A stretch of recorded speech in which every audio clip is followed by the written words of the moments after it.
checking on podium mic. 1, 2, 3, 4. We good?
Yeah, yeah.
no, of course.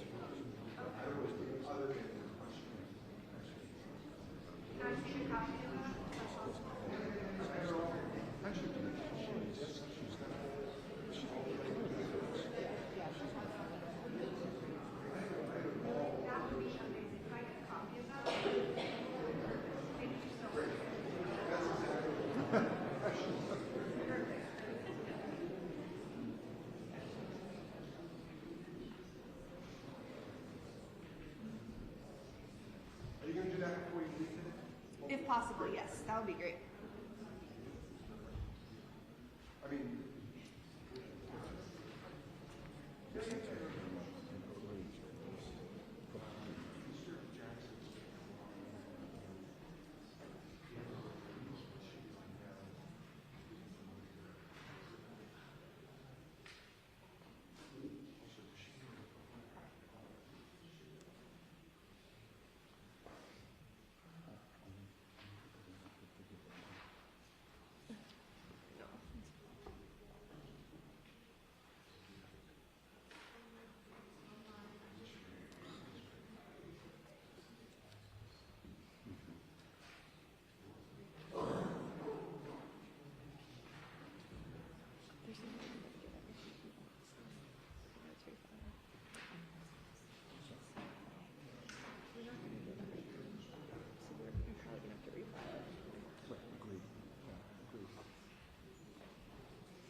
Plus this issue of the discipline and taxation, she's at 30 days.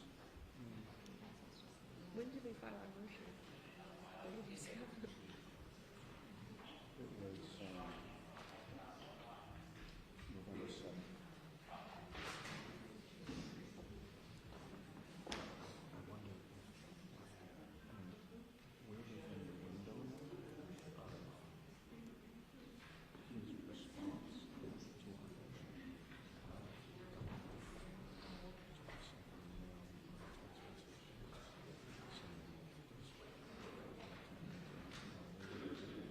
Who knows? Yeah. You know what we need to do is we need to have an order right now that that phone image immediately. So that, because every day we're losing 30-day text messages. Yes, definitely. I'm going to. Are you kidding me?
Okay, perfect. I'll let him know.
Okay, perfect.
2017, the Commonwealth versus Karen Reed. Can I have counsel identify themselves for the record? Thank you, Mr. Clerk. Good morning, Your Honor. Hank Brennan, on behalf of the Commonwealth, along with me is Attorney Adam Lally and also Attorney Laura McCall. Good morning, Mr. Brennan. Good morning, Mr. Valley. Good morning, Ms. McCarthy. Good morning, Your Honor. Elizabeth Little appearing on behalf of defendant Karen Reed. Good morning, Ms. Little. And good morning, Your Honor. David Unetti for Karen Reed. Good morning, Mr. Unetti. Good morning, Ms. Reed. All right. Also, thank you. Mr. Jackson appears to be in Zoom. Okay, we can't see him though, Jim? We can't see you, is that okay? That's correct. All right. Good morning, Mr. Jackson. All right. We have several motions this morning. Let's start with motion for admission pro hoc vice that you filed. And Mr. Unetti, I know these are freely granted, but I have a question about here. So you say good cause exists to grant this motion because Mr. Alessi has specialized skill and knowledge in representing defendants in matters of this nature. What do you mean? Mr. Alessi is somebody with decades of experience in the courtroom, both on an appellate level and on a trial level. He has handled many criminal cases over his career. I have actually consulted with him on a criminal matter. I know of no better trial attorney in the country than Robert Alessi. There are aspects of our defense that would greatly benefit from his expertise. I'd rather not go into the specifics in terms of the division of labor on our team, but I'd ask the court to, take judicial notice that with his background, with his experience, he is going to add value to this team and protect my client's constitutional rights.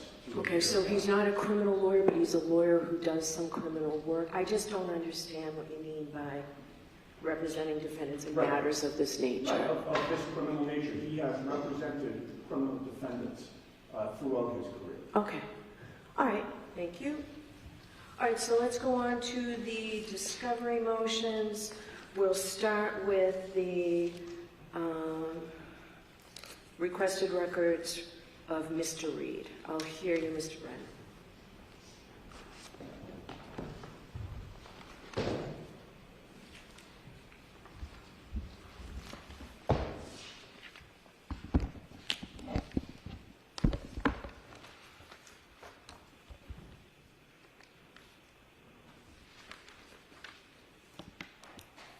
The Commonwealth has filed a Rule 17 motion to obtain phone records from William Reed for a 24-hour period.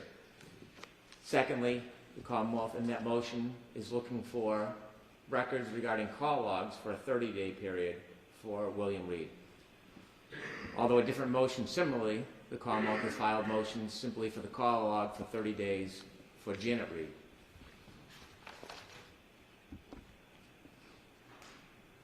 The Commonwealth has a burden with two of these charges, one being second-degree murder, to show the element of knowledge. It is the government's burden to show that Miss Reed knew she struck John O'Keefe. Second-degree murder, as the court is aware, is a person committing an intentional act with a strong, plain likelihood of death. In a second-degree murder charge, there are a number of different theories that a Commonwealth can progress. It could be an intention to hit somebody, or it could be that somebody intentionally drove, struck somebody, left them behind, and didn't render aid knowing that there was a strong potential likelihood of death. When Miss Reed knew that she struck John O'Keefe is a critical issue in this case. Simply because the government has significant evidence outside of phone records to support and to convince that Miss Reed knew she hit John O'Keefe when she did, the government's entitled to the full value of their proof. The records for 30 days begin with that aspect of William Reed's records. Miss Reed calls her father and her mother a little after 1 o'clock on the night she struck and killed John O'Keefe. She calls both of them, and those calls were unanswered, according to the phone records. The inference that a 40-something-year-old woman is calling her parents at 1:30 in the morning after this tumultuous event, the inference is strong evidence that Miss Reed knew she had done something terrible. She knew she had struck John O'Keefe, and she knew that she had left him behind. The 30-day period is an attempt to protect the privacy rights of William and Janet Reed by not asking for the call, the text messages, not asking for SMS messages, not looking to forensically download the phone, just the call records, because I expect it will establish that there are no other calls in that 30-day period from Miss Reed to her parents at 1:30 in the morning. But can't you get that from Ms. Reed's phone? No. No. There were 2 search warrants from Miss Reed's phone. I can't read them. The search warrant that was attached that I have isn't clear, so I'll need clear copies of those search warrants. Those are provided by the defense. I can provide clear copies. The 2 search warrants from Miss Reed's phone are from a period of January 28, 6 p.m. to January 29th at 6 p.m. Okay. And the other one is January 28, 9:30 to January 29, 5:30. Okay. And so they're not in Miss Reed's records. I am not looking to see any of the other numbers that the family called, friends, family, whatever their purpose is. I'm not looking to even see it. I want to see and demonstrate there's an absence of phone calls between Miss Reed and her parents the 30 days prior to when she drove into John O'Keefe. Now, it would help the defense. They want to expand that to 6 months or a year. I'm agreeable. Because if there was phone calls at 1:30 in the morning, I would not argue the inference that it was remarkable. That would be an unfair inference. But in the absence of any other calls, it is terribly remarkable that she is panic calling her parents at 1:30 in the morning. And here's why it's important. The type of injury John O'Keefe suffered that led to his death was a type of injury that was treatable. If he had received treatment within 1 to 2 hours, I expect that there are medical procedures that could have saved him. They could have produced a drill and drilled it into his brain to create bleeding so it wouldn't swell, or they could have cracked his cranium. Now, certainly he would have suffered significant impairment, but I expect the government is pursuing a witness, and my expectation on my research is a witness will say life-saving procedures within the first 2 hours would have saved or could have saved John O'Keefe. And so if Miss Reed knew within the first 2 hours that she hit him and that medical procedures could have saved his life, then this is relevant material to show her knowledge that something dramatic had happened. And that's why I want the 30 days. Only phone calls with her mother and father. Nothing else am I interested in. The second part is the 24-hour period with William Reed. The 24-hour phone records will show Mr. Reed's phone calls throughout that evening or that morning. And it's important because Mr. Reed had an opportunity to speak publicly, and he did so on Fox 25, which is the subject of another motion. And when he speaks to Fox 25, he gives what I see as an implied admission that his daughter told him that she had hit something. I think there's more to that story that will be explored at trial. The time of the phone calls to Miss Reed are important. They're reflected in her phone records in the morning that she speaks to her father while she's still in the back of a police car before she's brought to the hospital.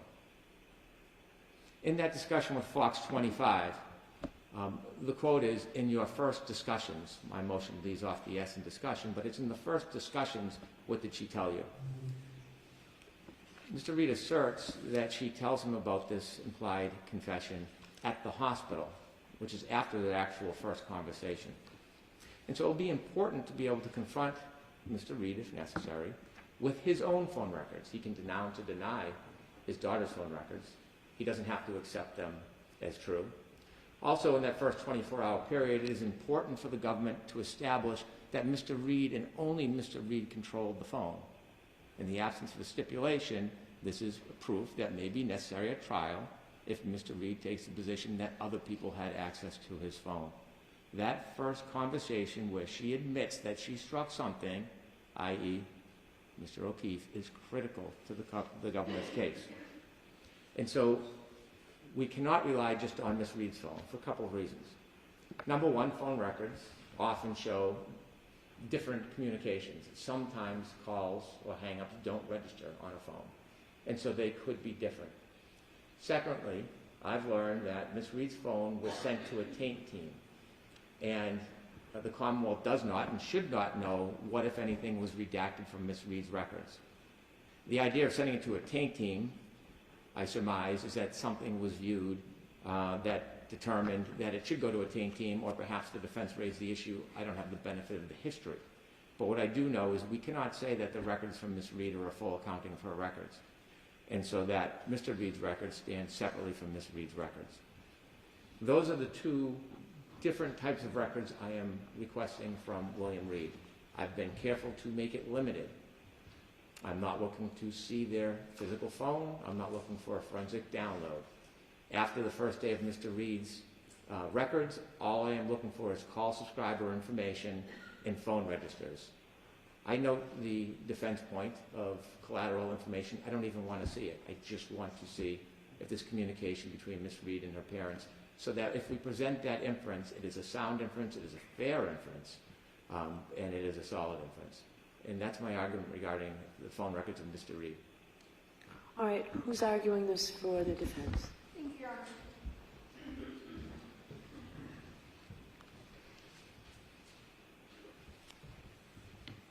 Your Honor, the defense requests that the Commonwealth's Rule 17 motion seeking Ms. Reed's father's private cell phone information be denied.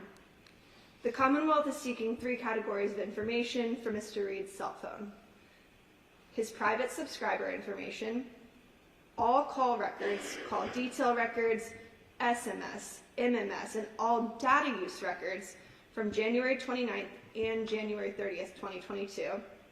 And finally, all call detail records for an entire month-long period spanning December 30th, 2021 until January 30th, 2022. Your Honor, we are 3 years into this litigation, and the Commonwealth is now seeking to invade Mr. Reed's privacy under the guise that it's seeking communications between Mr. Reed and his daughter. But the Commonwealth already has a record of all of the communications between Mr. Reed and his daughter on January 29th, from not one, but 2 separate sources.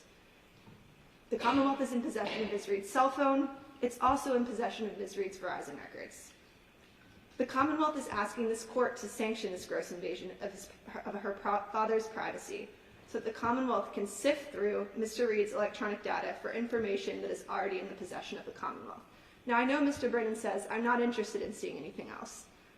But the problem is, that's not what his motion says, right? He's asking for every single call, regardless of recipient, for a month-long period.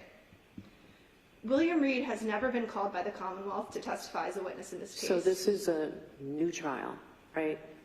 So that doesn't Right. prohibit the Commonwealth from calling him. I understand, Your Honor. Okay. He wasn't present at 34 Fairview. He wasn't present at CF McCarthy's. And he wasn't present at the waterfall on January 29th, 2022.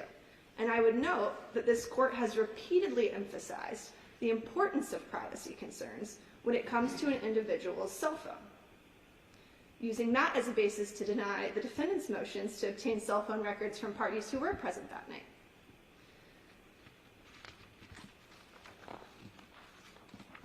The Commonwealth, again, is already in possession of Ms. Reed's cell phone. That has been reviewed by both a special master as well as the court, and the court is well aware that the Commonwealth has a full copy of those communications. And what's important is that those call logs confirm that Ms. Reed did not make any calls to her father on January 29th until after she discovered Mr. O'Keefe lying incapacitated on Brian Albert's front lawn. And I've attached a copy of those records to our motion. It's quite clear. There was one call to her father on the morning of January 29th. That was at 6:32 a.m. The Commonwealth has a copy of those records. It's in their possession. And as this court knows, Lampron explicitly requires that any Rule 17 motion must be accompanied by an affidavit containing a factual showing that all 4 elements of Lampron were met. Here, the Commonwealth has failed to meet its burden, to meet even a single prong of that 4-part test.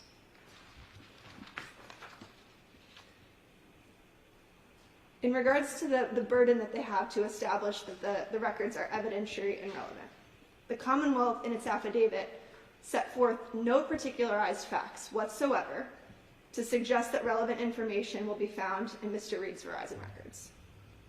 The affidavit makes only vague reference to an interview Mr. Reed gave to Boston 25, but fails to explain why that interview suggests that relevant communications will be found on his phone records. And I would note, the Commonwealth's characterization of that interview is incorrect and incomplete. I submitted additional reporting from Boston 25, which is the news organization that published a portion of that interview. And it's quite clear that Mr. Reed goes on to state during that interview that what he's referring to when his daughter said, "I believe I hit something," was the Chevy Traverse, which the court knows. We have a video of her hitting a Chevy Traverse that morning. The Commonwealth is already in possession of Ms. Reed's communications from January 29th. Those were included in the Commonwealth's motion itself. And the Commonwealth has failed to explain why it believes additional relevant communications will be found in the call detail and text records. That was not included in the affidavit. The Commonwealth states they expect to substantively admit the phone records between Ms. Reed and her father to prove that the 6:32 a.m. call took place. But they can do that with the phone records that they already have.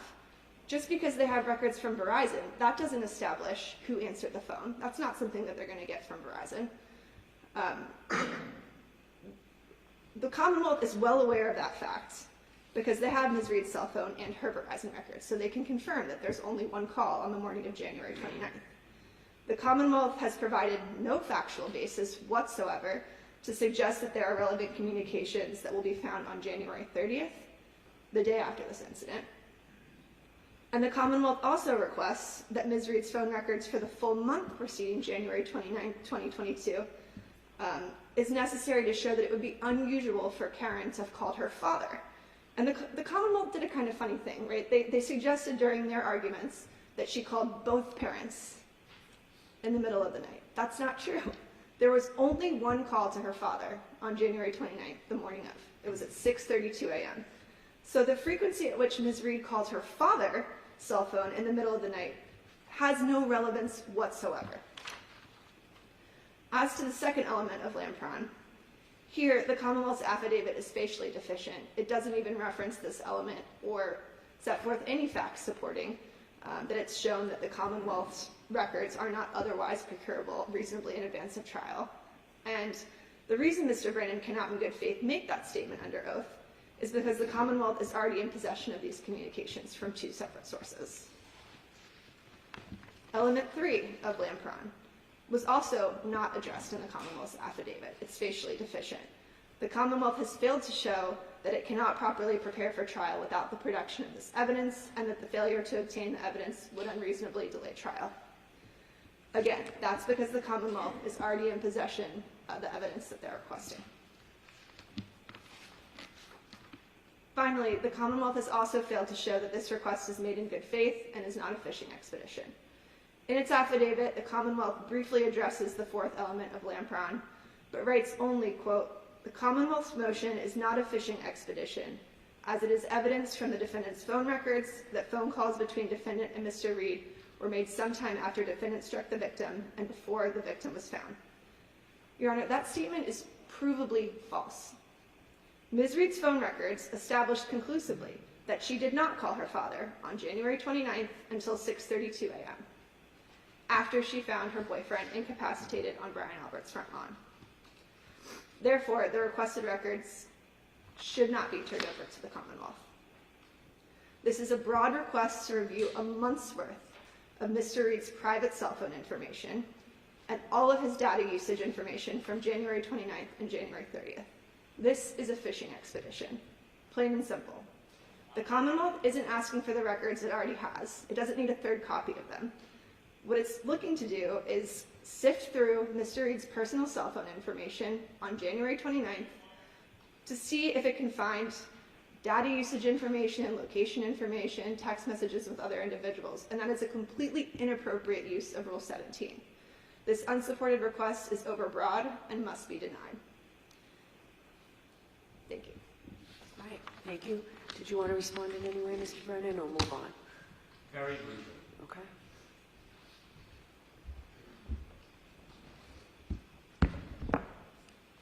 In between the multiple accusations of bad faith, what the attorney says that is most telling is they don't know who answered the phone.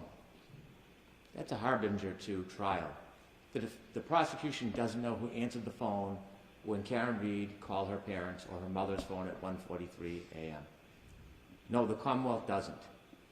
And so, we have to prepare that when Mr. Reed takes the stand, we have phone records demonstrating all of his phone calls and that he had control of that phone, so there can't be a suggestion somebody else was handling the phone. Or, on the other hand, if the position is going to be that Janet Reed answered the phone, the father's phone, or that William Reed answered the mother's phone, then we'll call both witnesses at trial and we'll sort it out. But it is that very nature of suggesting confusion or uncertainty that the government is obligated to try to prevent at trial. And we're being diligent, we're being studious, and we're going to be prepared. And these records will help us do that. That is the exact point and reason why we need these records. Thank you. All right, did you want to respond at all, Ms. Little? Well, I think the Commonwealth actually brought up the issue of, it tried to basically say, I need the Verizon records because Karen's phone records don't establish that Mr. Reed answered the phone. But all I'm saying is that neither do the Verizon records. So there is no additional information that the Commonwealth is going to obtain by digging through Mr. Reed's private cell phone information. Okay. All right, so we sort of overlapped a little bit with Mrs. Reed, Janet Reed's records. Do you want to be heard further on that, Mr. Brennan? No, I believe the court understands my argument unless the court has any questions for me. I don't, but thank you. Ms. Little, is there anything specific to Mrs. Reed that you want to address? Yes, Your Honor. Again, I just emphasize that the affidavit in support of their request for Ms. Reed's phone records is plainly insufficient. They haven't addressed numerous elements of Law&Crime. That alone is a basis to deny their request, and it's not permissive. It's mandatory that the court deny the request. Law&Crime is very clear. If you don't meet a factual showing in the affidavit in support of your Rule 17 motion, then the motion must be denied. 3 of the elements were not even addressed in that motion. So on that basis, we request that the court deny the motion. Okay, thank you. All right, so we will move along now. Both of those are under advisement. We'll move along now to it's paper number 405, Commonwealth's renewed motion for all audio recordings, notes, emails, text messages, voicemails, and the possession of Gretchen Voss and or Metro Corp. I do have an opposition that I received this morning and an affidavit from Robert Birch, attorney Robert Birch, who I think is present in court. So, Jim, did he file an appearance too? He has previously filed an appearance. And we'll use that in this case as well. All right, so Ms. Little, you did not intend to argue that, right? No, Your Honor. Okay, so Mr. Brennan, I'll hear you, and then Mr. Birch, I'll hear you.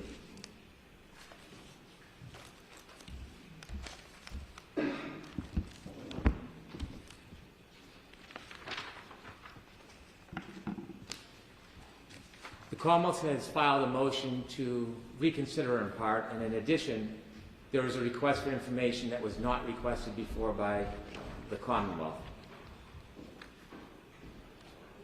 Your Honor made a ruling in the past to turn over portions of the materials, and in that ruling, it invited the Commonwealth after review to renew or reconsider the motion or the extent of the motion. I've had an opportunity to listen to the hearing. I've had an opportunity to review all of the pleadings relative to the Boston Magazine and Ms. Voss information. And I've had the benefit of observing numerous other statements that have been made by Ms. Reed publicly. And I've been able to contrast and compare the statements made to Ms. Voss as well as the statements made to a number of other media organizations, including Dateline, 2020, Vanity Fair. And after a review of all those materials, it is clear that there is significant materials that were not turned over to the Commonwealth that are relevant material and substantive evidence in this case. In listening to the past hearing, the position of Boston Magazine was that almost everything was entirely on record and that there were a few interchanges by the attorneys. Not only did I have an opportunity to read the Boston Magazine article and listen to the interviews, but I had them transcribed, have a copy for the court if the court pleases. Yeah, that would be helpful. And there were two different interviews that were turned over. One was represented at the last hearing, that it was 4 hours long. The Commonwealth received 3 hours and 19 minutes. It's missing, not a little bit, a significant portion of that hearing, 40 minutes. The second interview was represented in the audio recording of court that I listened to as a 2-hour interview. The Commonwealth received merely 19 minutes. So the majority of that interview was not provided. And so there wasn't just a few redactions, they were significant. In addition, which is notable, and you can glean this from the transcripts, is that there wasn't just a few interruptions. Mr. Yannetti is noted on the transcript 37 times, Attorney Little 33 times, and Attorney Jackson 33 times. And so there are significant interruptions and redactions in both recordings. These redactions in the recordings are important. One thing that stands out when you actually listen to the interviews and you look at the transcripts is that many times during the attorney's interruptions, there's a redaction, and then when the conversation resumes, there is a change, sometimes subtle, sometimes not so. There is a change in the statement by Ms. Reed. And so it is clear that there is an inference that in those redacted portions, there is conversation or consultation or discussion happening that changes the direction and sometimes the content of Ms. Reed's statements. That bears directly on the credibility of the witness. Because be mindful, all of her statements are admissible. All of them. They're all substantive evidence. There's no hearsay. There's no limitation. They are statements of a defendant. They're material and relevant, and the Commonwealth is free to use any and all of them at their discretion. And so it's not only what she says in the interview, it is what is missing in the redactions. Now, certainly, there may be discussions in those redactions that involve her attorneys and Ms. Voss. But none of that is protected. None of that is protected. A defendant enjoys many privileges, but when an accused decides to cast aside their privileges, they don't get to add their own layer of protection. There's absolutely no basis in our jurisprudence for a defendant to be able to do that. They enjoy a Fifth Amendment privilege as they should. A defendant is presumed innocent. But when they cast it aside, it's at their own peril. They have an attorney-client privilege. But when they obviate the attorney-client privilege by speaking in front of a third party that's not part of the prosecution team, that privilege no longer exists. It dies. And there is no reporter privilege in Massachusetts. And so what has happened in this interview is that we have 3 attorneys, a defendant, and a reporter having a free reign of interview, and then later deciding what parts of the interview they want the public to hear, what parts of the interview they want the Commonwealth to have possession of. They don't have, respectfully, that choice or that power or that discretion. They can contract with each other, have their own side agreements and what they want about on and off the record, but it doesn't bind the Commonwealth. It never has, it never will. We don't agree to it. And so what we have is many instances and examples where those redacted portions are critical to understanding why the story at times changes after the redactions. And so I think of it this way. If Ms. Voss was called to testify by the Commonwealth at trial, and we have her on the stand, and I was to say to her, I've received your recordings and your redactions, and I've read your article, Ms. Voss. I want to ask you about the conversation after Ms. Reed talks about sipping drinks at the waterfall, and it's redacted. I want you to tell me what she said. There could be no objection for the defense that there's a private agreement. There could be no objection from the defense that somehow it's privileged. She would have to answer the question, this is what Karen Reed told me. So to suggest that pre-trial, somehow they can have this protection that doesn't exist in reality in the law, to protect statements that the defendant or their attorneys made that they don't want the Commonwealth to learn about is just wishful thinking. That's all it is. And, you know, I'm not oblivious to the fact that there are a number of statements that are made that are redacted to Ms. Voss where the defense attorneys are present in the room.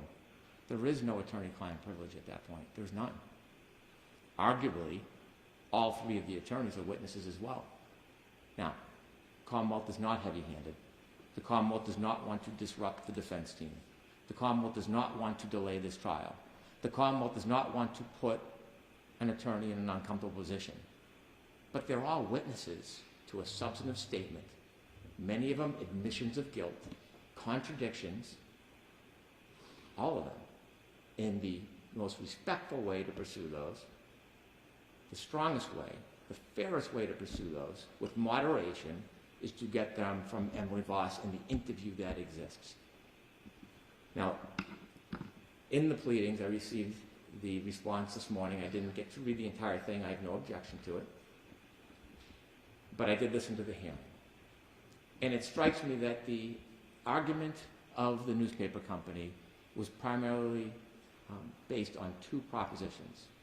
Number one, Commonwealth versus Doe, promulgation, those cases, when you read them, deal with confidential informants.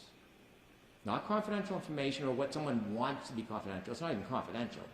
She said it, she said it. There's a difference, and Your Honor pointed out in that hearing.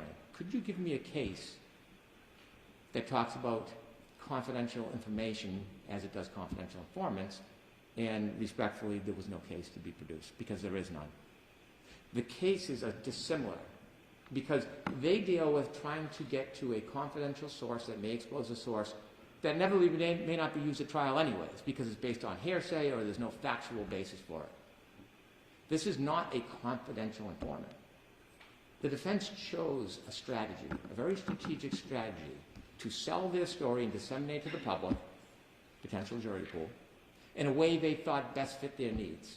And they've done this continually. And although an attorney cannot produce evidence to the public or encourage it, it violates the rules of professional responsibility. They cannot have a statement that is meant to reach the potential jury. A defendant can.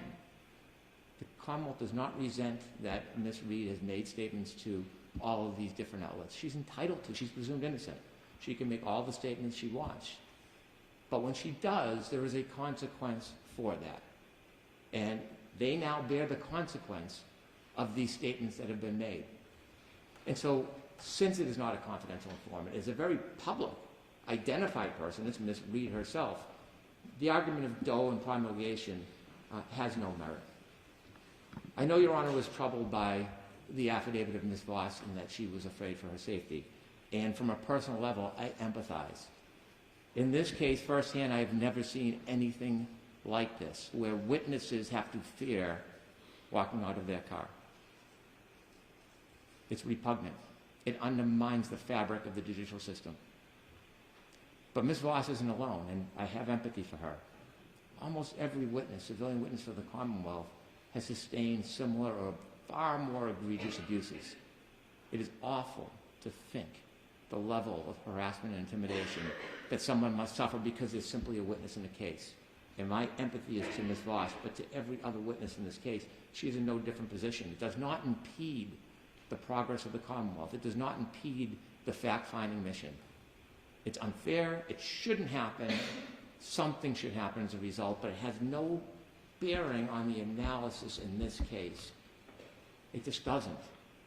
And so there is a ton of conversation that has been redacted arbitrarily by parties that want to use what's in their best interest, but cover up what doesn't help them.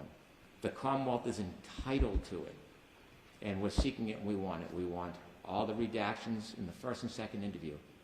Over 75% of the second interview is redacted. We want the notes from the third interview. Ms. Voss is a witness. She wasn't at the scene.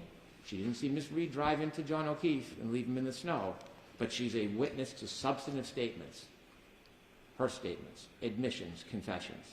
And those notes evidence the statements of Ms. Reed. They're clearly discoverable. And the email or text message and phone call against statements of the defendant. Ms. Voss, reporter or not, is a witness in this case to some of the most crucial damning evidence in this case. We're entitled to it. We take no exception for it. Thank you. All right, thank you. Mr. Birch.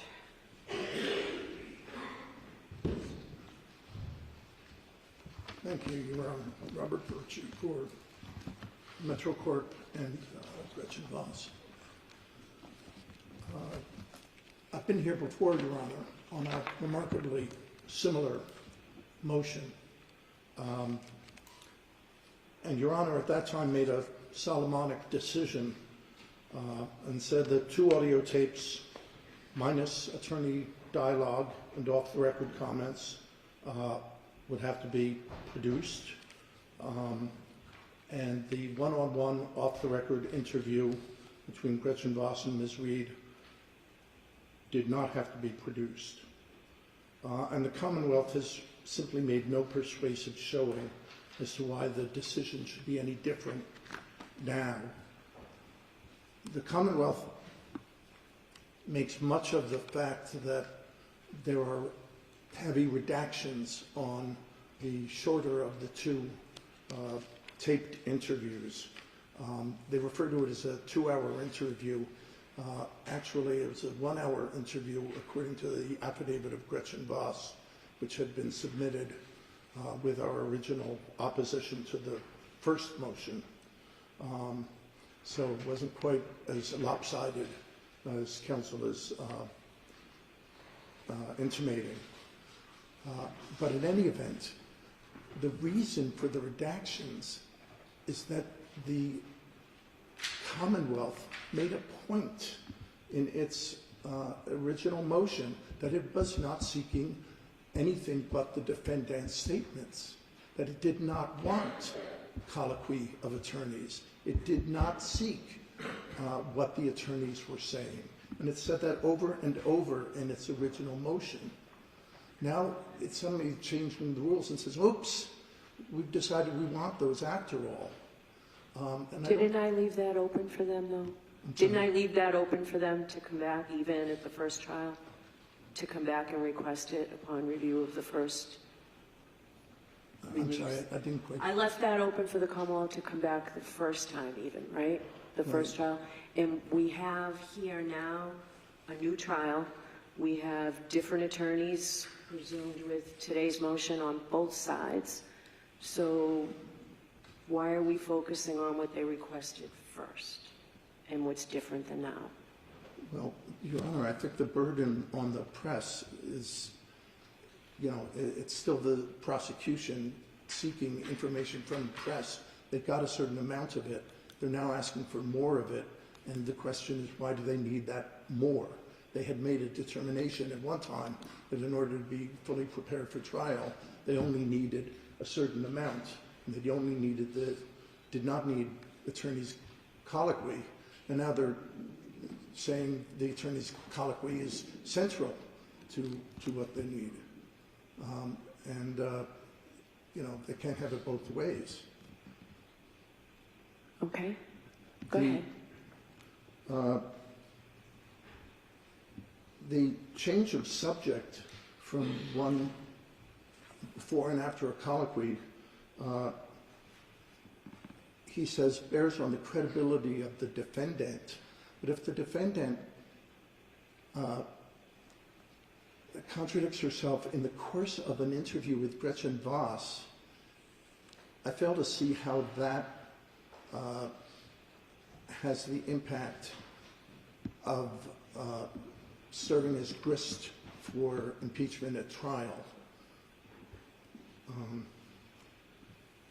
And one has to wonder whether this motion is really an effort to keep Ms. Voss off the stand and off from reporting, because she, in fact, has suffered, as Your Honor noted at the earlier hearing, from harassment.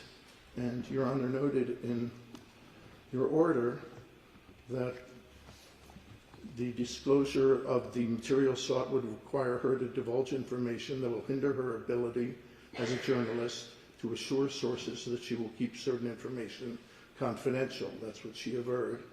And her affidavit also details the harassment she's endured since the publication of her article, and her fear that if compelled to turn over the requested material, in particular the handwritten notes of the off-the-record interview, she'll be exposing herself to further harassment and endangering the safety of herself and her family. And Your Honor wrote, given the extraordinary public attention and scrutiny given to this case, and her fears for her own safety and that of her family are no doubt warranted, and in light of the concerns set forth in her affidavit, the court concludes that the asserted damage to the free flow of information is more than speculative or theoretical. You said it was a close call, but given making the division, what I call the Solomonic division of providing some and limiting others, seemed to make sense. So what are they seeking now that they didn't have before? Well, in addition to seeking the redacted portions of the interviews, which Metro Corporation's counsel undertook at time and expense to redact them to accord with what the subpoena as approved, what the subpoena as issued had asked for. They're asking now for the handwritten notes of Ms. Voss of a one-on-one off-the-record interview that she had with no attorneys present. Those are handwritten notes. There's no audio tape. They are partial notes. They are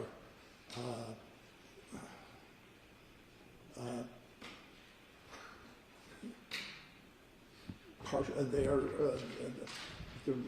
phrases. They're not complete thoughts. They're more jogged memory sorts of telegraphic mentions. So it seems likely that if required to turn over these notes, which essentially represent the work product of the journalist and her personality as expressed in her, what she takes from the interview, if forced to produce that, it's very likely the next step is that the Commonwealth is going to want to depose her or call her a trial in order to explain those notes and interpret them. And that's going to take us down yet one more rabbit hole in this case. I've just already had so many. It would also have the effect, maybe the calculated effect, of preventing Ms. Voss from covering the trial, because if she is called as a witness, she is not permitted to sit in the courtroom for the proceedings. So she did attend the last trial, right? She did, because on a she daily was not basis, on a witness list. right? On a daily basis. I believe so. Yes. Okay. Every day. Yes. Okay. Thank you. And that was Ms. Voss who just responded to you? I'm sorry. That was Ms. Voss who just responded to you, yes, correct? Yes. Okay, thank you. And finally, the Commonwealth asks for the first time, for texts between Ms. Reed and Ms. Voss. And we do have texts. They are, the manner in which they get forwarded from an iPhone is that they come out without the name of the speaker. You can sort of guess at the name of the speaker, but you don't see the name of the speaker. You also don't see the date and time of the communication. I'd ask that we're willing to turn those over. They were not off the record. But I ask that we be able to turn them over in that form, which is the form we have them in, rather than go to whatever expense and trouble to replicate a different format. Okay? And that's all I have, Your Honor. All right. Thank you very much. Mr. Brennan, I'll give you a chance to respond, but I do have a question for you based on Mr. Birch's opposition. If you've got the opposition with you, Mr. Brennan? I have a copy, Your Honor. Okay. So what I'm going to ask you to respond to is on page 5. First full paragraph, the paragraph begins that this litigation, but the sentence is, in other words, the Commonwealth says it needs more audio because the redacted audio provided thus far either contains no damaging admissions by Reed or reveals that she was not entirely forthright in her unsworn press interviews with Voss. What do you say about that? You touched upon it when you started your argument today about inconsistencies. What's your argument to that specific? Having received this morning, having not had an opportunity to read it, could I just have one moment to read it in context? Sure. Thank you.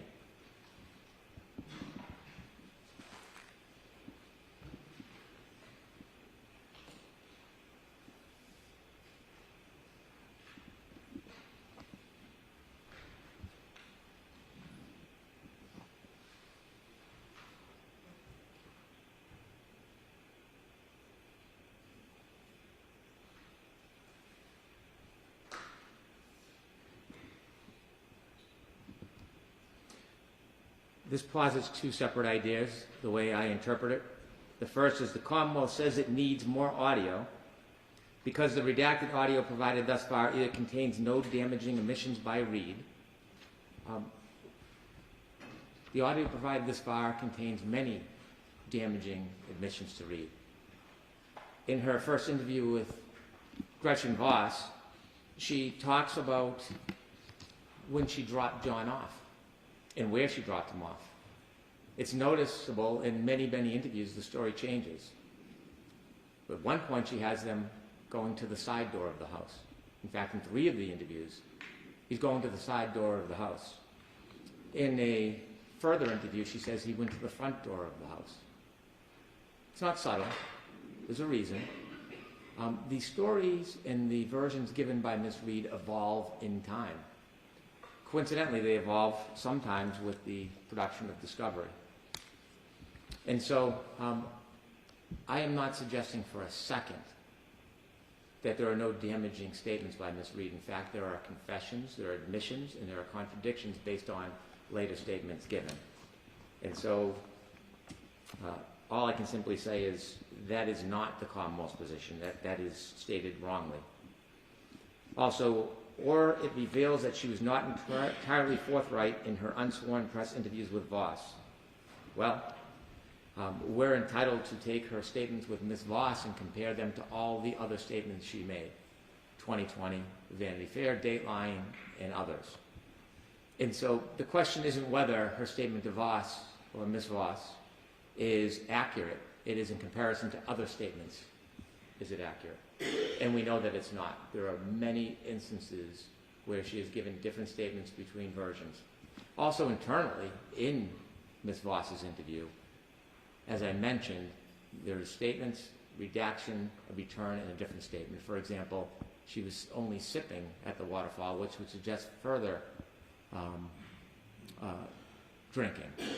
And then after a redaction and interruption, she's sipping water at the waterfall, as incredulous as that may be. And so clearly something happened during that redaction that changed the admission to drinking alcohol, which is part of this case, to something of water. And so I think that the claim in this motion really has no relevance to the analysis. It's not on point. The reason I said there was a 2-hour interview, and I'll accept that I'm wrong, is when I listened to the FTR tape, counsel respectfully said it was a 2-hour interview. And that's where I got my information from, not Ms. Voss's affidavit.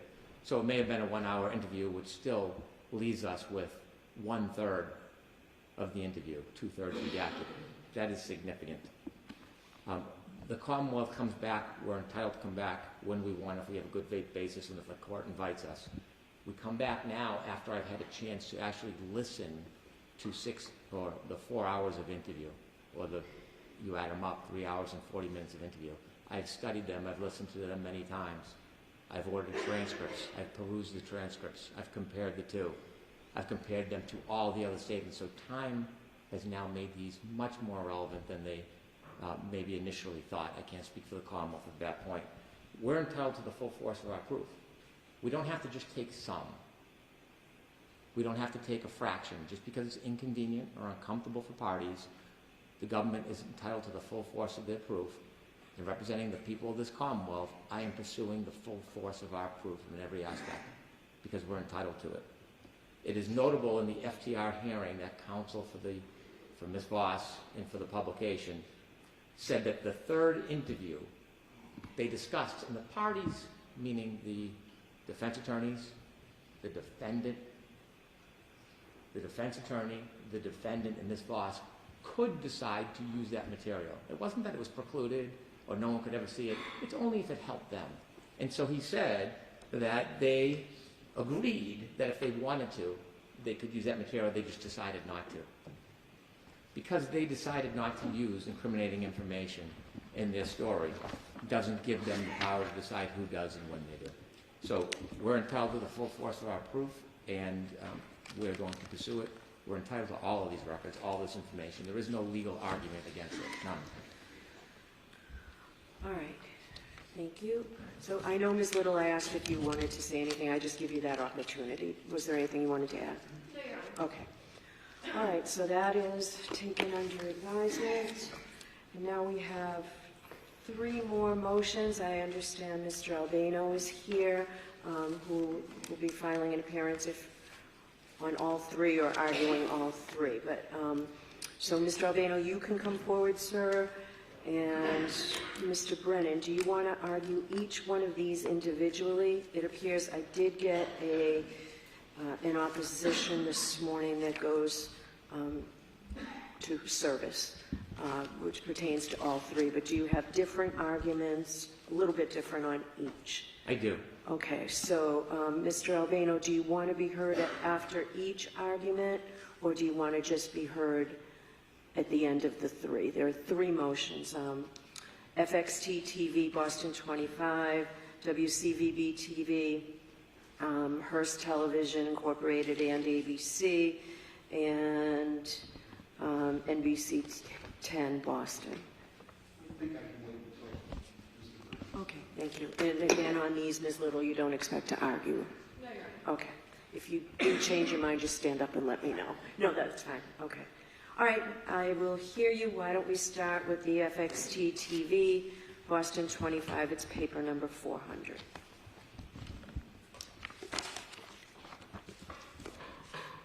As has been discussed, Fox 25 and its employees conducted an interview of William and Janet Reed. I've quoted on subsection 5 some of the language from that interview. And during my quote, it says, during your first discussion with Karen. It should say, during your first discussions with Karen. There's an S left off. Nevertheless, during your first discussions with Karen, did you believe she may have hit John? Did she believe? Yes. Okay, I thought you said, did you believe? Then I misspoke. My apologies. Did she believe she may have hit John? William Reed responded, no, she felt she struck something. She said, Dad, I think I struck something. I said, what do you mean, right? This was in the hospital, right? She says, I remember, all right, backing up and hitting something. I've had the benefit of at least looking at the phone records that are available for Karen Reed and seeing there was a phone conversation that morning to William Reed's phone. That phone conversation is before Karen Reed is admitted to the hospital. And so it is, by inference, in the back of a police car at the scene. Now, there's some ambiguity during your first discussions. The operative word, as I see it, is first.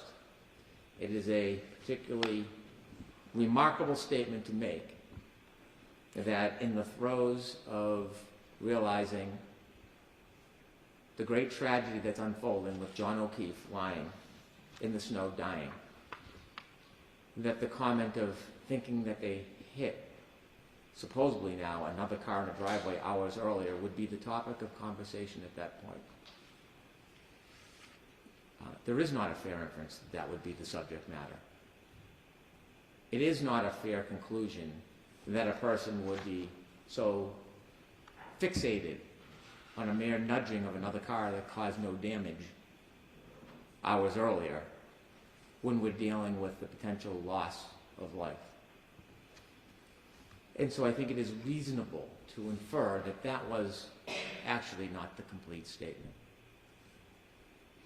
The conversation lasted on that morning for over a minute, and there was certainly conversations after.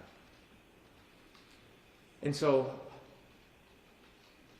the defendant's father has, as he's entitled to, utilized media to try to sell a story to help his daughter. And during that airing, it is clear and obvious that not the entire conversation with William Reed has been provided. During these stories, oftentimes there is summaries to progress the episode much quicker. And so all of his statements, which may not be a lot, but all of his statements to that employee of Fox 25 who did the interview should be discoverable so that this statement can be put into context. Some of the doctrine of completeness. We should know what the entirety of the conversation interview was so that we can assess this statement and draw the proper inferences from it. It is expected that William Reed very likely will be a witness at trial. He will be asked about this conversation.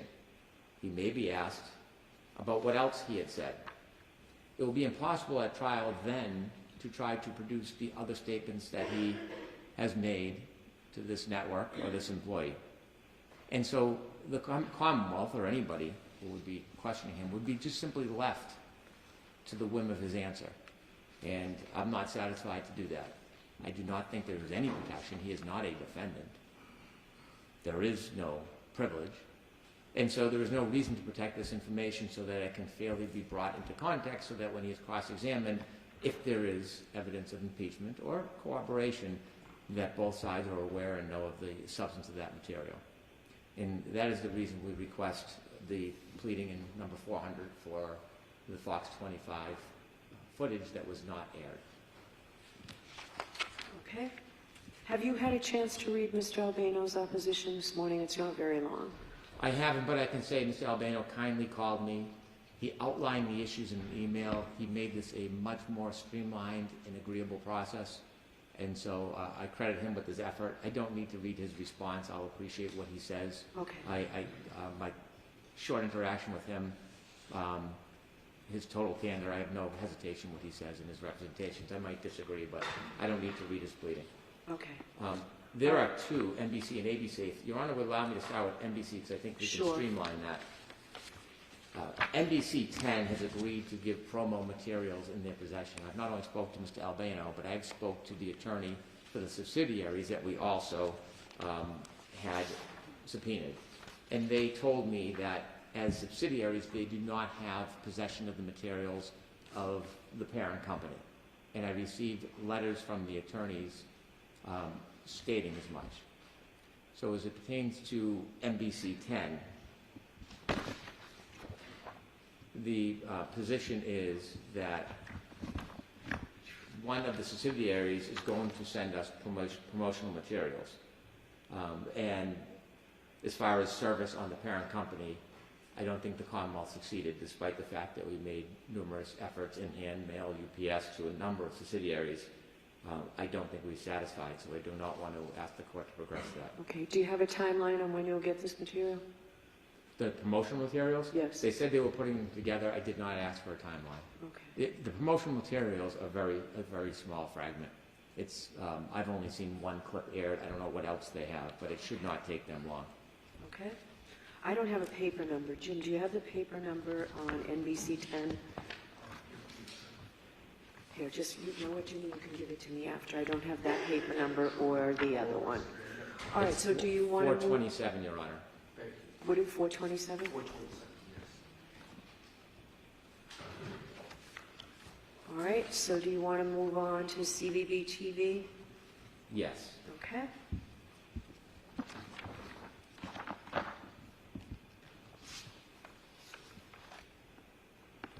WCVB-TV has been served, and they've notified that they're not in possession of the materials, have no control over the parent company, and they are not part of the company.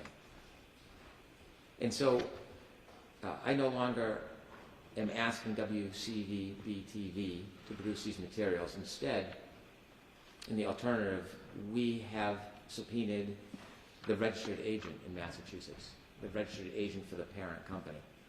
They have been properly served. If we look at the Secretary of Commonwealth of Massachusetts Business Entity Summary website, not only do they have a principal place of business in New York, but they also have, as a registered agent, a local address, 84 State Street.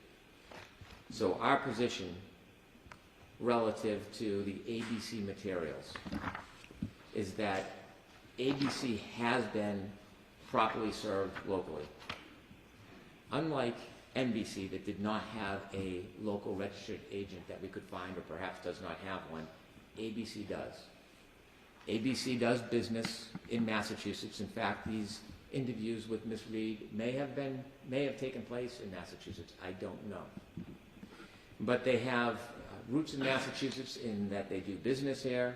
They have a local registered agent. And the reason to have a registered agent is to accept service, provide notice in cases of objections, and to provide materials. It is done routinely in civil cases when a registered agent is notified. They are then obligated to get materials even if the REM exists in a different place. Their position is that the REM exists in New York. That is irrelevant to the assessment in this case.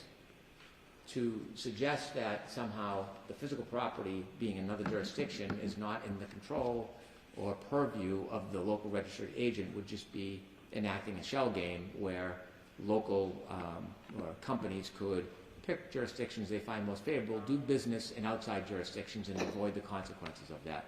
That, I don't believe, is how the law is set up. As a registered agent, they are the same as the company. They just have a local contact to accept all types of service, communications, and responsibility. And so our position on ABC as far as service is concerned is they've been served through the registered agent, and therefore whatever materials exist, regardless if they're in Massachusetts or in New York, they are required to obtain them and they're required to produce them. Okay, so Mr. Albano disagrees with you, and on the third page of his memo under paragraph 5, so I will give you the opportunity to read that. Okay. Under that fifth paragraph. Do you want to address the substance of your motion regarding ABC? I do. Much like other recorded statements, we see from the Nightline in the 2020 interviews, there are a number of public statements that Ms. Reed has made to a national audience that don't reconcile with other statements she has made at other times. I've given you the example of not knowing which door she supposedly saw John Keefe go into. There is differences in her stories and versions about where she was that night after she left the O'Keefe house. There is a number of examples where the different versions given contradict each other. And so although they're all substantive statements, they're all admissions and confessions, they still have a value in the fact that they contradict each other. And so the episode that is aired on 2020 in Nightline, you hear oftentimes the author of the story, not even the interviewer, the author saying, and we spoke to the person, and then this is what happened, and then they go to a clip of an actual interview. The summary by the author is not admissible. It can't be used substantively. It can't be used to impeach Ms. Reed should she testify. It is hearsay. It's inadmissible. And so these summaries have a genesis somewhere. There's a reason why the reporter is asking certain questions, or more importantly, the author is summarizing testimony, oftentimes inconsistent with other versions. And so that means that there is footage from which the author has gleaned this information. There's either footage or there's a conversation with Ms. Reed. And so those are statements, not unsimilar to or dissimilar to Ms. Voss interviewing here. Those are statements of a defendant, which are substantive evidence for their full value. And so that footage we're entitled to see. There's nothing that should protect it. We should have the opportunity to review all of the statements and also put the ones in context that were broadcast to the nation. And that's the substance of why we want it. I'll have to take a moment to look Sure. at the response. Okay. Mr. Albano, we'll give him a couple of minutes just to read it. Sure.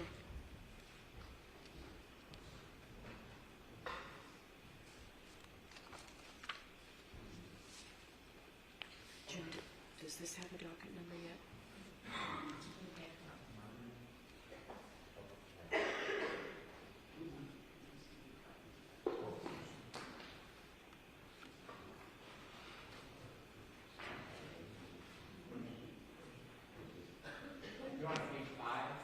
Paragraph 5, it's on page 3. The pages aren't numbered.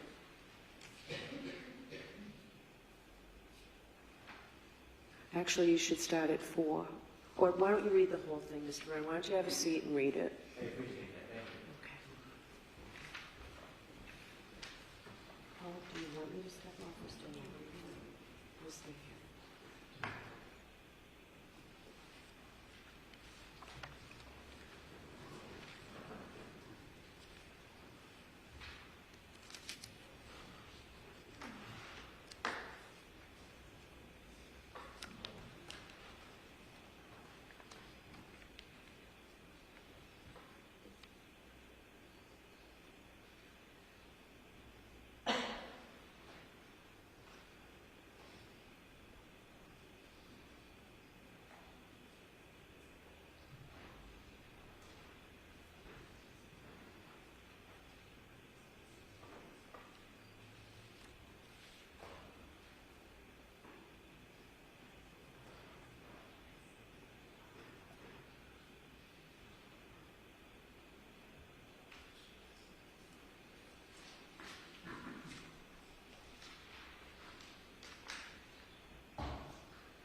May I? Sure. Thank you. Your Honor, our position is we disagree with that proposition. We are not trying to subpoena an out-of-state witness.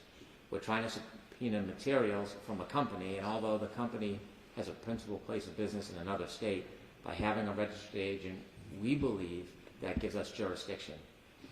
I can understand the company would like to remove this to New York. There is a reporter's privilege in New York that is profound. It is not so in Massachusetts. In Massachusetts, there is none.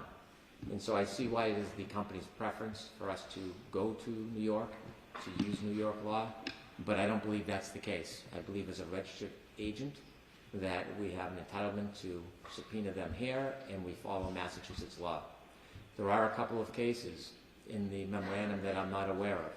I think it would be prudent for me to research and jeopardize, and because I think I have an obligation to do that. I would ask you to allow me to have a day to provide a brief supplement. It's not to re-argue the case or the merits of the case, but if there is adverse case law, I want to recognize and acknowledge it. But not... I'll give you that opportunity, but I will hear from Mr. Albano today since he's here. Of course.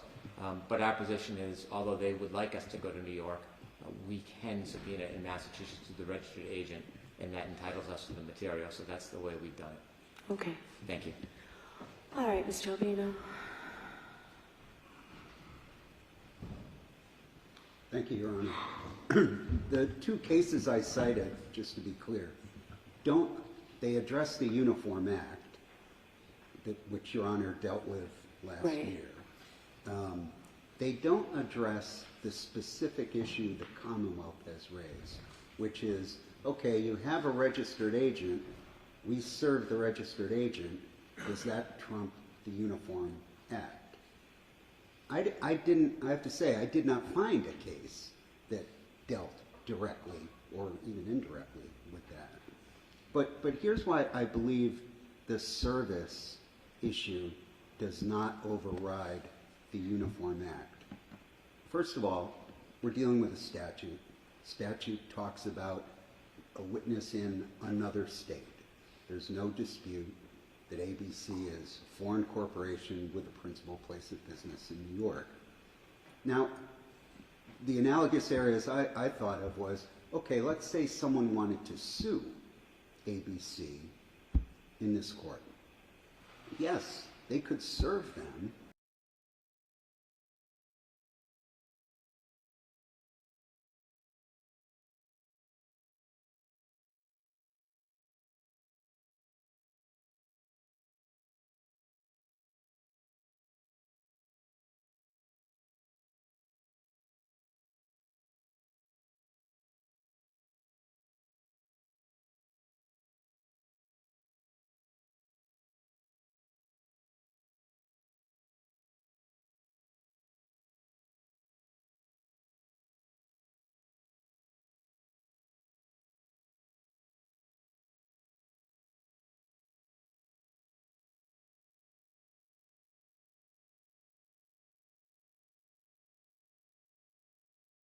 Case.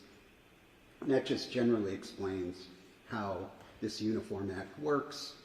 You go to the Superior Court here, you get an order, you travel to New York, and New York decides whether the subpoena will issue.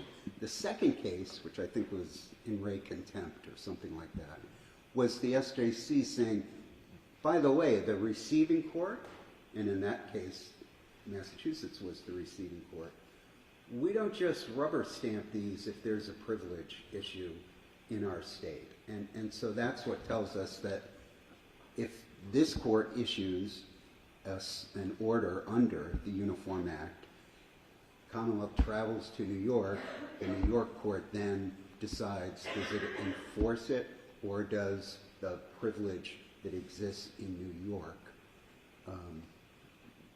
is that privilege dispositive? And that's what we say is the right answer here, that, yeah, they have a point, they can make service, but it doesn't override the statutory requirements of the Uniform Act. And as to the other, I think things are pretty much under control with the other motions. WBTS, which is NBC 10, has previously published those promotion ads for the show, and they say, well, no, they've already been out, fine, we'll get you copies, and that's what I've been told by the client as well. WFXT, which unlike ABC is here, right, does have some raw footage.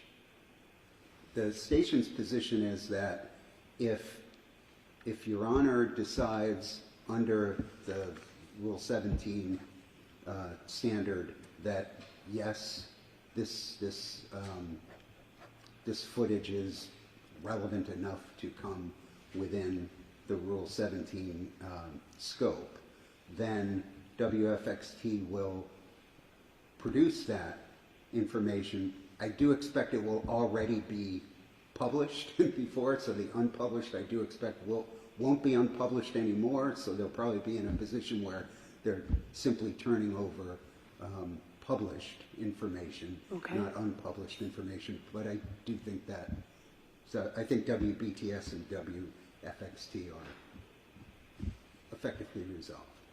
Okay. Do you want to respond, Mr. Moran? Thank you, Mr. Albino. I'd just like to give one example that I'm sure you've thought of, and we see it often in tort law. If U-Haul is a foreign company, I don't know where it's located, but if the principal place of business is in Texas, and there's an accident here in Massachusetts, and I'm requesting as part of my litigation corporate materials, I do not have to follow the Uniform Act to go to Texas or litigate in Texas under Texas law, because the company operates also in Massachusetts, as does ABC. I can sue in Massachusetts, and that company, this registered agent, is obligated to get those materials for me. Otherwise, a company could simply hide in whatever state is most beneficial to them make it impossible to litigate or obtain materials, and there would be subterfuge throughout the entire process. We have jurisdiction here because they operate here, because they have a registered agent here. It does not matter where their corporate or their headquarters is. Thank you. All right, any follow-up, Mr. Albano? Sure. My first point is that we're dealing with a statute here, and the statute says this is how it works when you have an out-of-state witness in a criminal case. So that's different than civil discovery. The second thing I'd say is ABC has a registered agent here, but WCVB is owned and operated by Hearst Corporation. Hearst Corporation is totally separate from ABC. That's why neither of them could produce the documents in this case. So I just want to be clear that the presence of an ABC affiliate here, owned by an entirely separate company, Hearst, does not mean that ABC is here in Massachusetts. They're a foreign company that has an agent for service process. They don't have offices and the like here in Massachusetts. Are they doing business here in the sense of transmitting ABC News programs through affiliates? I don't argue that. What I'm arguing is there's not the service, the fact that they're subject to service does not override the requirements of the statute. Is there a distinction between obtaining records and obtaining a person's presence to testify? The SJC has said in the grand jury case, the first case I cited, that the same procedures apply for documents as for witnesses. Okay. Thank you. All right, thank you. So those are all the Rule 17 motions we have. Am I missing anything? Those are all the Rule 17 motions. Everything the Commonwealth has proposed. Thank you. All right, so we have some housekeeping matters that I just wanted to check on. I still have the motion to continue under advisement. I need to see how we progress for a bit. The Commonwealth's notice regarding the testing of the telematics system, where do we stand with that, Mr. Brennan? I know you had said you told them that, Thanksgiving rather than Christmas to highlight big holidays, but where are we? I did, and if I could have had it done quicker, I would have got somebody else. I have spoken to my expert numerous times. He has coordinated with the defense expert. They are heading to Texas on December 2nd. Okay. On December 2nd, they're going to test all of the chips, and there's an SD card that we expect has information on it.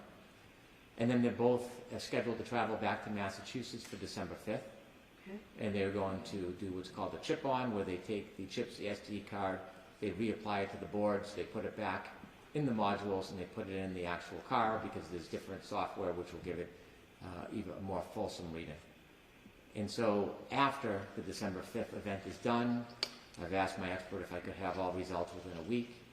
I have an uncertain response, promise to do his best, which really doesn't give a lot of meaning, but my hope is within 7 to 10 days. Okay, thank you. And I don't know, Ms. Little or Mr. Jackson, if you have the answer to this, the transcripts of the sidebar conferences. Ms. Little, do you have any scheduling idea on when those will be available? Yes, Your Honor. I do believe that Mr. Jackson had spoken with the court reporter and emailed the clerk's office with an update. It's going to be a little bit longer than initially expected. One of the reporters had sort of like a family emergency and needed some additional time. And so I believe, and I'll have Mr. Jackson correct me if I'm wrong, but I believe she needed until about 6 weeks to get the sidebar conference. 6 weeks from the November 13th date? 6 weeks from about a week after the November 13th date. Okay. Thank you, Your Honor. Thank you. All right. Mr. Jackson, did you want to speak? Your Honor, Ms. Little addressed the court's specific questions about the transcripts, and that's as accurate a bit of information as I have, so I'll submit on that. All right, thank you. All right, that is it for today. The Commonwealth is going to file a response to the discovery of communications in possession, custody, and control of the Commonwealth by 11/27, right? Yes. Your Honor, I provided the defense this morning with a response to their motion. We'll Okay. file it with the court. It is a request that they made that is very labor and time consuming, but a very important task that I've been involved with, expended many, many hours, and I need many more. We do have, or I have produced, or I have a production that I'd like to produce to the defense.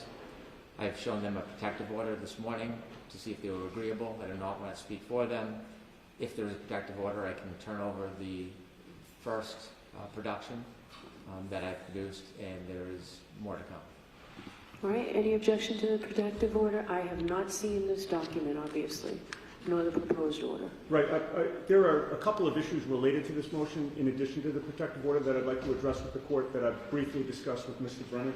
All right, I haven't read this yet, so I won't know what you're talking about, Mr. Newman. So I believe you have read our motion, right? The motion that I read your motion, I haven't. Right. So it's just in relation to the motion, Judge. All right.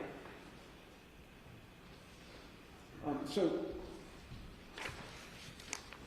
Your Honor, generally speaking, we do not have an objection to a protective order as long as it is issued without prejudice, which I believe Mr. Brennan is in agreement with. All right, is there one here, or was there a proposed protective order? I have it right here, Your Honor. Thank Mr. you. Brennan printed this to us this morning. Yeah. So I have not reviewed that, Your Honor, but I'm asking that the contents be allowed to be shared with the entire defense team, including our attorneys, our interns, and our client. I don't believe Mr. Brennan has an objection to that, but that would be our request with regard to the protective order, with the understanding that we could come back before the court and revisit that if we deem it appropriate. Is there any objection to the sharing with the There's no defense team? objection to the parties they would like to share it with, and I understand it's without prejudice. Okay. Yes, and with regard to the motion itself, Your Honor, I had come prepared with an argument for the allowance of the motion. Given Mr. Brennan's, the work that he's done in terms of trying to gather this material and get it to us along with the protective order, I assume that there's no general objection to the motion, so I don't need to be heard in that regard, assuming the court would allow the motion. But I would raise an issue for the court, actually two issues. One is that we were informed this morning that Mr. Brennan has gone through Mr. Morrissey's cell phone. Apparently there is one work cell phone and one personal cell phone. Obviously the personal cell phone becomes relevant because he used the personal email address to make an ex parte communication with the court.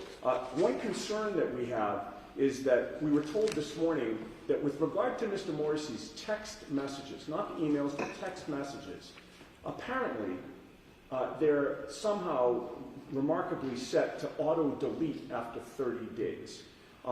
That obviously raises some questions for us, maybe the subject of a future motion, but more immediately, the concern is every day that passes, we're losing text messages from 30 days prior. So, through today, I believe... They were preserved, Mr. Brennan?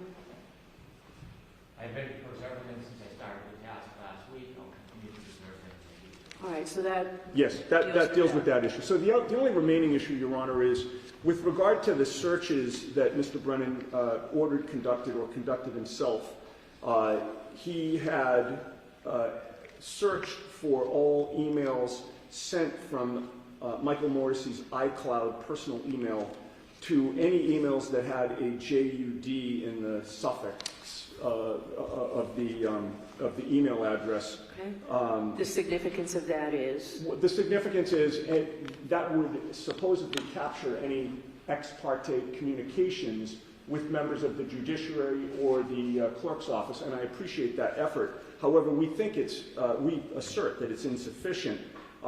We believe that searches should be done of his iCloud email for the name Reed, spelled R-E-A-D correctly, or Reed, R-E-E-D, which is how Mr. Morrissey typed it in his ex parte communication with the court. We don't know if he did that for the purpose of avoiding a FOIA request or if he just misspelled my client's name But we believe there should be a search for both of those spellings. And in addition, we also believe there should be a search of his email address, the personal email address, for the names of the relevant witnesses, and we can give the court a list, for the names of all judges who have sat on this case, in terms of, is there an attempt to communicate with a judge on some type of personal email account, like he used a personal email account. And then also we believe there should be a search for any clerk's office employees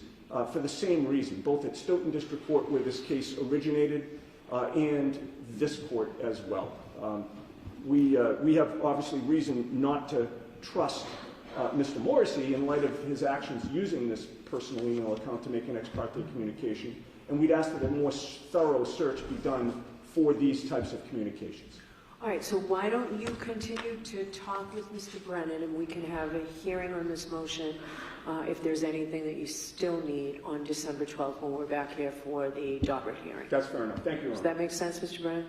It does. I've taken extensive steps to do this myself to accommodate the defense in the most broadest fashion, and I'll continue to do that. If they want to discuss how I can accommodate them, I'll do my best.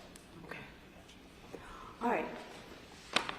So we will see everyone December 12th. So when do you expect to get me any written material you want me to have prior to the Daubert hearing? Yeah. Yes. Your Honor, we drafted a landing and hearing motion. I need to review it. I'd like to get it to you by the end of the week. That's great. I expect to be here at the end of the week, so that's great. Thank you. And your response by next week, Ms. Giannetti? Ms. Little? Do you think we have a response within a week? Yes, if we could have it at least a week, Your Honor. Okay. So I'll give you 10 days, Thank you. as long as that gets me before the 12th. No problem. All right. Yes, Your Honor. Yeah, if I can get it, as soon as you can get it. All right. Anything else? Yes. I'm sorry to interrupt. That's okay. May I inquire if the protective order is going to be signed by the defense? Are you going to sign the protective order, Ms. Giannetti? I expect I will, without prejudice. I have the materials. I'll just wait. Okay. All right. So if you sign it, then I'll endorse it, Ms. Giannetti. You had it, right? Ms. Little gave it to us just now? I believe we just gave our copy to the court. Yes. All right. So this is the one that needs to be signed, and I'll endorse it. Do you want to take a look at it? Yes.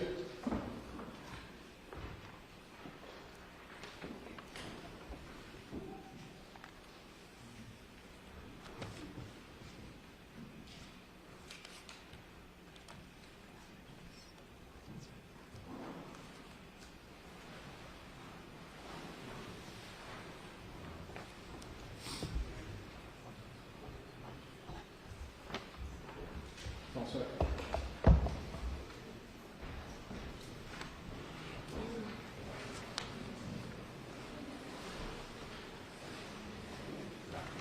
Mr. Brennan, I know you have an electronic signature. I'd like you to sign this as well since you're here. Yes, Your Honor. You sign that, and I will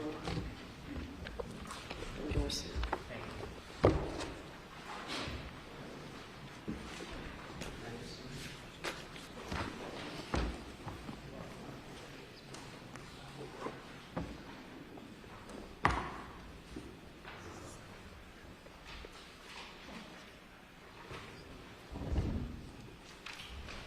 Okay. Anything else? No, thank you, Your Honor. No, thank you, Your Honor. All right, thank you, and I appreciate counsel and the third-party record holders coming in today. 12/12, 9 a.m. All rise for the court, please.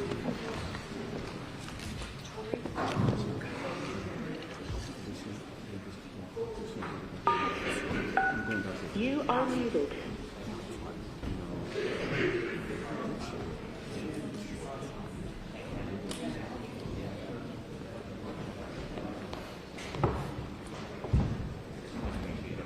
Goodbye.